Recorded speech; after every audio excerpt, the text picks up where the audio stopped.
এবার মেয়েকে নিয়ে আসুন। ঠিক আছে, হয়েছে হয়েছে, বসো। ঘোমটাটা একটু তোলো দেখি, চোখগুলো দেখি। তোমার নাকে ফুটো করা আছে? হ্যাঁ। কো দেখি। রান্না বান্না পারো? হ্যাঁ। গোয়াল ঘর পরিষ্কার করতে পারো? হ্যাঁ।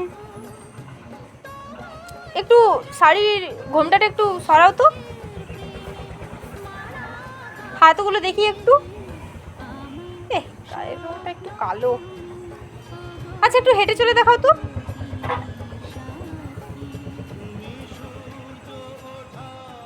ঠিক আছে ঠিক আছে, বসো। আচ্ছা, তুমি ভাত রান্না করতে পারো তো? হ্যাঁ, গোবর গোবর দিয়ে রান্না সব পারি। গোবর দিয়ে ছদ দিতে পারো তো? হ্যাঁ, আমি ওইটাও পারি। আচ্ছা, কি কি বলো তো। তোমাকে যদি আমি চাল, ডাল, নুন, 4টে সবজি দিই, তাহলে তুমি আমাদেরকে রান্না করে খাওয়াতে পারবে? হ্যাঁ। তুমি কি রান্না করবে? খিচুড়ি?